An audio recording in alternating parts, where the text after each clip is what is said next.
people. Zach Elliott at Feel Free to Argue. And thought I'd spend a little time talking about the current political situation, if that doesn't seem overly broad.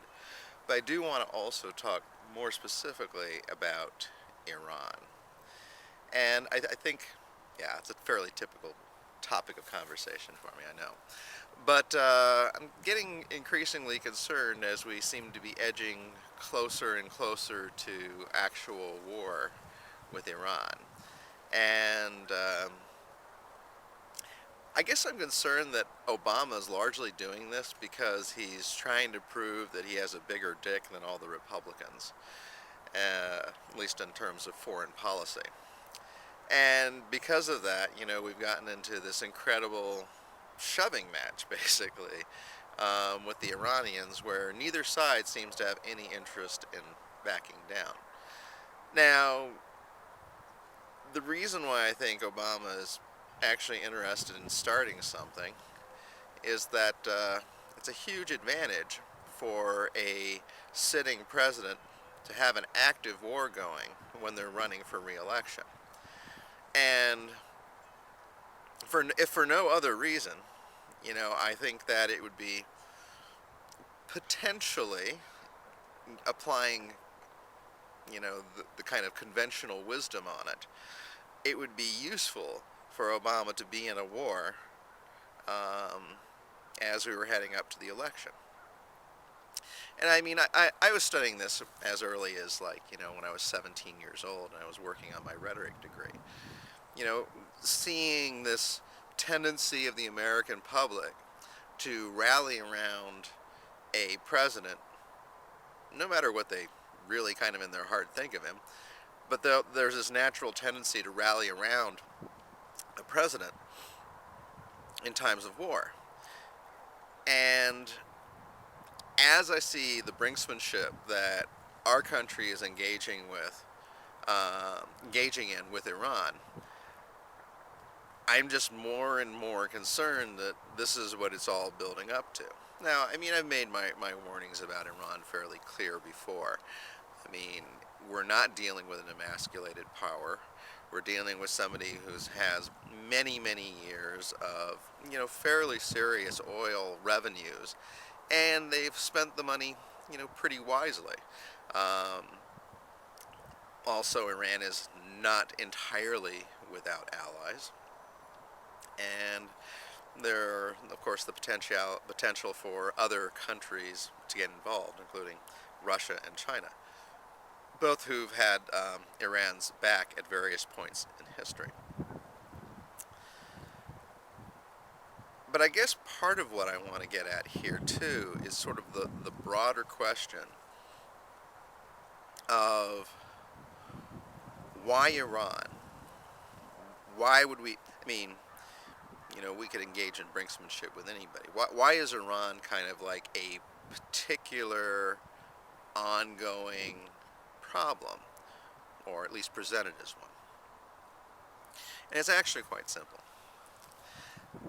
Because Iran has a lot of oil that is not in the United States, because, we don't like to pump our own oil, we like everybody else to pump their oil. And because Iran is one of the few governments on earth that both has oil and is willing to tell the United States to go hang, that's been like the ongoing problem, essentially, with Iran. That they're not willing to act in our interests all the time. Now, yeah, that is potentially a problem in the sense that Iran has a lot of oil reserves and has access to the Straits of Hormuz and potentially could interfere with the trafficking of oil around the globe, at least increase the price of it a little bit. But then again, if you want to look backwards, we would not be in this situation if we had been more serious about transitioning to a renewable economy.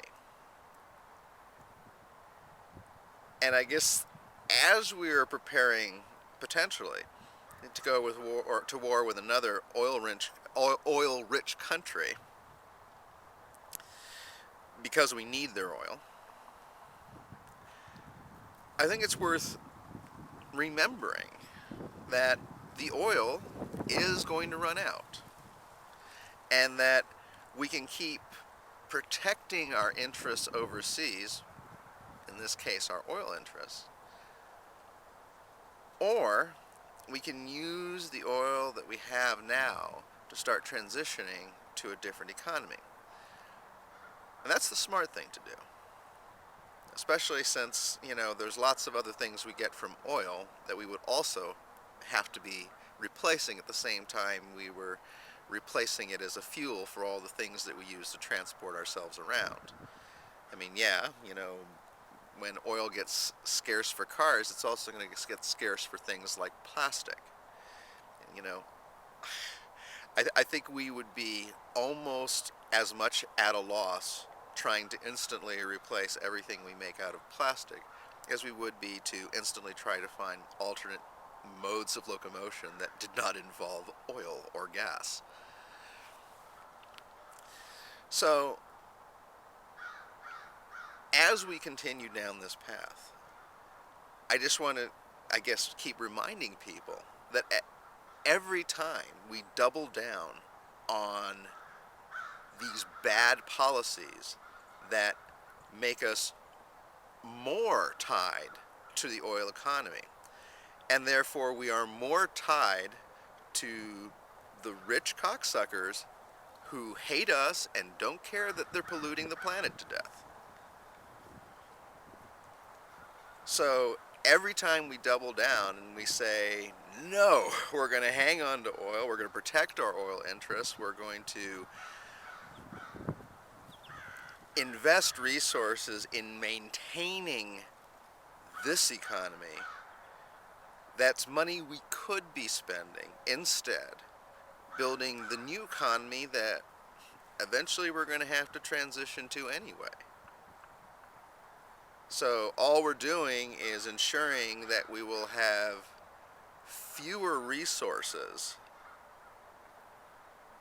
when we make this transition, that it will be even harder, even more difficult for us to do. And honestly, no one, I think, Democrat or Republican, is at all interested in getting us off of oil. I mean, Obama talks a better game, but he's been to like several world climate conferences now, and coming out of each climate conference, it's basically the world opinion that the United States just shows up to tank the proceedings. So Obama's not serious about climate, and honestly, the Republicans, none of them even believe in it. Some of them used to, but none do anymore. So I'm going to do other vids, I think, soon, talking about why I think the environment is the only issue. Which, as you can imagine, is depressing me quite a bit, because no one's talking about it. Nobody cares about it. No one has even got the beginnings of a down payment on starting to sound serious about climate. And unfortunately, that includes Ron Paul. But if you're thinking that, Obama is any less committed to keeping us on oil than any of the other people, you're crazy. I mean, look what he's doing in Iran. The actions of the president who is currently threatening Iran are the actions of a president who is maintaining the status quo at all costs. And I think if you're being at all honest with yourself, you'll see that. And if we go to war with Iran, it's going to be a war because we are continuing to double down over and over again on the oil-based economy. So, those are my thoughts for today. I'm going to try to be a bit more of a regular vlogger here, but this is Zach Elliott. You can certainly always feel free to argue.